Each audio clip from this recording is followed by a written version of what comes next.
morning everyone, and welcome to today's video. So today's video is the first in my book crew review series for author Becky Clark, and today I will be giving you my review of Puzzling Inc.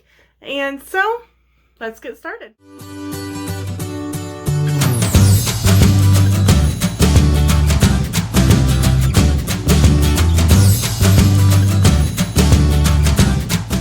Take a moment and say thank you so much to the author Becky Clark for giving me this fantastic opportunity to expand on my channel doing book reviews.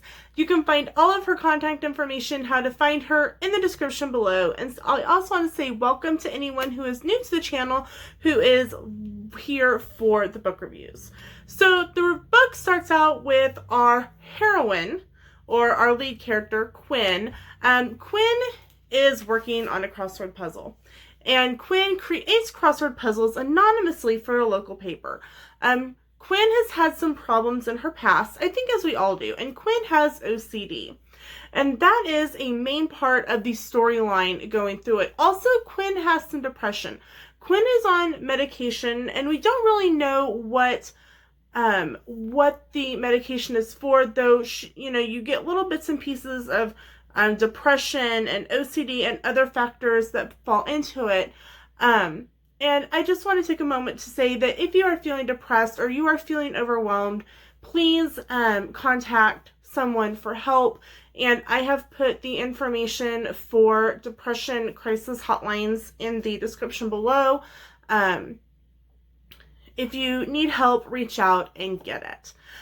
So her best friend Rico works on the police department for the local town. And the name of the town is Chestnut Grove, and it is near Denver in the book. And so Quinn is working as a waitress in a diner, and she's having to learn dinerese, is the term for it. Adam and Eve, rack on rye, etc., etc. I don't work at a diner. I am not good with dinerese.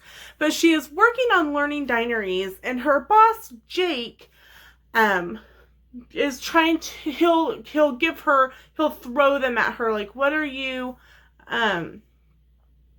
what does this mean? What does that mean? And she's doing fairly well. She's feeling very proud of herself, especially having OCD. Well, Jake leaves her in charge of the diner that night, which very much stresses Quinn out because it is trying to do multiple things at once, and with her OCD, it's okay, we're going to do this, and then it's very much in order. We have to complete A to go to B to go to C to go to D. And we all know that when you're whether it's cooking at home or cooking in a restaurant, you're doing A, B, C, D, X, Y, Z all at the same time, hoping that it all comes out at the same time. And that just kind of overwhelms Quinn. So she is working the evening, and it's a holiday, and someone comes in with this guy who he says is drunk. They just need some coffee to revive him. And she goes, okay, and I've got some red-eye gravy and a biscuit left. And the gentleman says, sold, we'll take it. So she serves them the coffee and the food and goes in the back. But when she comes back out, the one guy's gone, leaving the guy face down in his plate of red-eye gravy and biscuit. She obviously assumes that he has been just kind of passed out on his food. Unfortunately for Quinn, the guy's dead. So therein starts the main premise of the book. So Quinn is trying to get in touch with Jake. No response, no response, no response. She's trying to now cook for the diner and be a waitress and try to stave off the advances of her childhood friend Rico, who is bound and determined that they should date because they have been childhood friends for years, and thinks that it's going to be the best thing for them since neither one of them kind of date, and there's not a lot of prospects in the small town of which they live. So in the midst of this, Rico comes in one day and pretty much tells Quinn, we've arrested Jake. Jake, who Quinn has been calling for several days, And at one point in the book, she says she feels like she has worn out the speed dial number on her phone trying to get in touch with him.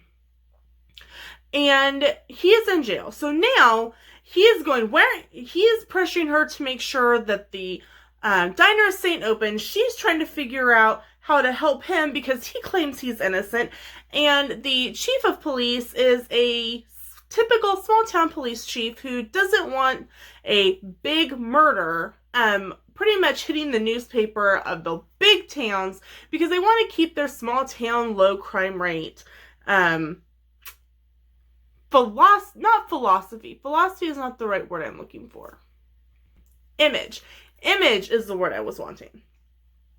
So he's pretty much in his mind, I have a suspect, I have a reason for Jake killing the dead guy, and one, I'm not going to tell you the murder victim's name, and two, I'm not going to tell you what it is, because of course I want you to go and buy the book and read it. So Jake's in jail, and the chief of police is focused on Jake. But here's the kicker. The chief of police loves a crossword puzzle. So Quinn has the, I want to say, stroke of brilliance to do a bonus crossword puzzle of the week. And it's all themed on murder and the direction that she thinks that the chief of police needs to take to kind of stop just blindly focusing on Jake. And so what I'm going to do is this was on the end of chapter 10, which is the full crossword puzzle with the questions. So in the midst of the book, you see there's actually a picture, which I think is very neat, of her starting out the crossword puzzle.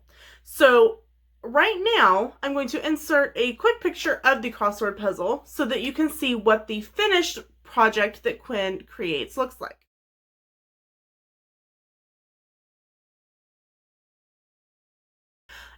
In my opinion, Quinn's idea to play to her strengths and the chief of police's pleasure of completing crossword puzzles is a stroke of brilliance. She not only helps herself by doing this because it's a soothing thing for her to be able to create a crossword puzzle and helps her think it out as well, but it also helps direct the chief of police into hopefully what is a new direction. So how does the book end up ending? Well, you know what? That is for you to read and find out. I have to say, I absolutely loved this book. I loved that Quinn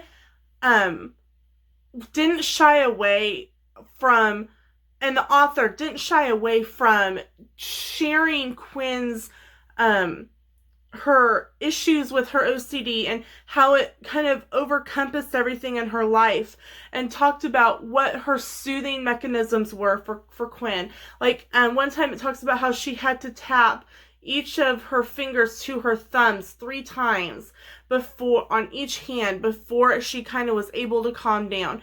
And I mean, we each have our own soothing mechanisms, but I don't think I've ever come across someone, even in my, in a book, and I've read tons of them, or in my actual real life, with the level of OCD that Quinn possesses.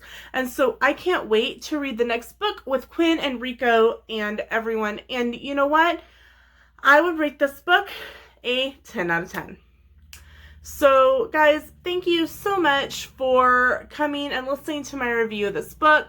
Again, if you are feeling depressed and you feel like you need help, please contact the hotlines that are listed below. If you feel like if you have OCD and you feel like you're overwhelmed and you just don't know how to handle it, I have included information on that as well. Thank you so much for being here and listening to my review of this book. We will see you